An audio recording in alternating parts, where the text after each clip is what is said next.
5వ వర్ధంతి సందర్భంగా ఖచ్చితంగా ఇంకో 5 వర్ధంతులు అక్కర్లేదు. నెక్స్ట్ వర్ధంతికి ఖచ్చితంగా ఈ ప్రభుత్వం రేపే పోద్దే, అంటే ఈ ఎలక్షన్లో. వచ్చే వర్ధంతికి ముందే అసలు హంతకుల్ని ఖచ్చితంగా పట్టుకుని తీరతామని చెప్పి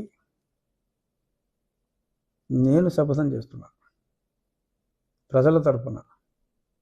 ఎందుకంటే నేను కూటమిలోనే ఉంటా, ఏ పార్టీ నుంచి పోటీ చేసినప్పటికీ. ఇక్కడ కూటమి అనేది ముఖ్యం, కూటమి గెలుపు ముఖ్యం. నాకు ఈ పార్టీ సీట్ నుంచి నేను పోటీ చేస్తాను అన్నది 3 రోజుల్లో తెలుస్తుంది అందరికీ. పాపం ఎందుకు మళ్ళీ నా సీటు గురించి నేను మాట్లాడగానే ట్రాక్ డీవియేట్ అవుద్ది. నాకు అది ఇష్టం లేదు, నేను మాట్లాడకూడదు, మాట్లాడను. సో వచ్చే వర్ధంతికి ముందే అసలు దోషులు శిక్షించబడతారు అని చెప్పి నేను మనస్ఫూర్తిగా చెబుతున్నాను.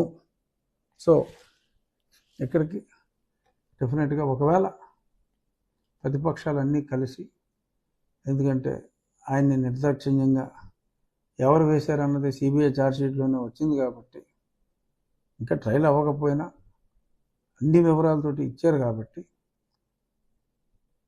అన్ని ప్రతిపక్ష పార్టీలు కూడా ఇటువంటి హత్యా రాజకీయాన్ని ప్రోత్సహించరు కాబట్టి చూద్దాం. మరి వారి కుటుంబంలో వారి సతీమణి కానీ వారి కుమార్తె, మరి తను నాకు తెలిసినంత వరకు యుఎస్ సిటిజన్, మరి ఉన్న ఫార్మాలిటీస్ అయినా లేదో నాకు తెలియదు.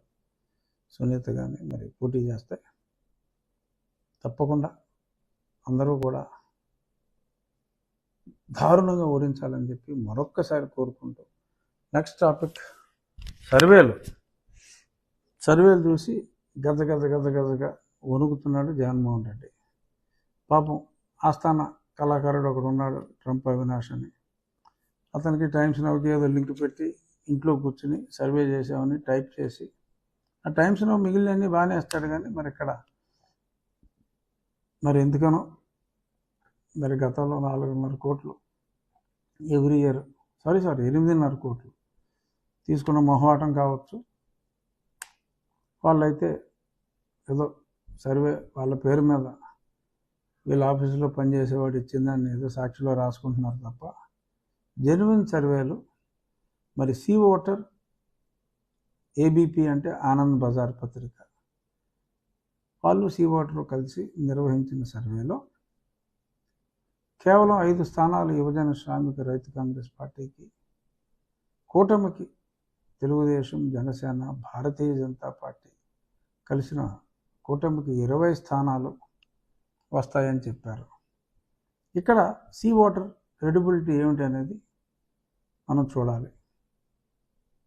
మొన్న బెంగాల్ ఎలక్షన్స్ అసెంబ్లీలో అందరూ భారతీయ జనతా పార్టీ వస్తుంది అని అనుకున్నప్పుడు, ముఖ్యంగా భారతీయ జనతా పార్టీ ఖచ్చితంగా వస్తుందని చాలామంది కూడా అనుకున్నారు.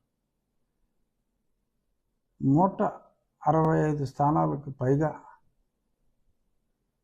మమతా బెనర్జీ గారికి వస్తాయని సి ఓటర్ సర్వే చెప్పారు. అఫ్కోర్స్ యాక్చువల్ సర్వే 200 దాటింది, అంటే actual result. But they predicted victory for Mamata. అలాగే మరి కాస్త అటు ఇటుగా జరిగిన యూపీ అసెంబ్లీ ఎలక్షన్స్లో 235 స్థానాలకు పైగా బీజేపీ కైవసం చేసుకొని మళ్ళీ రెండవసారి యోగి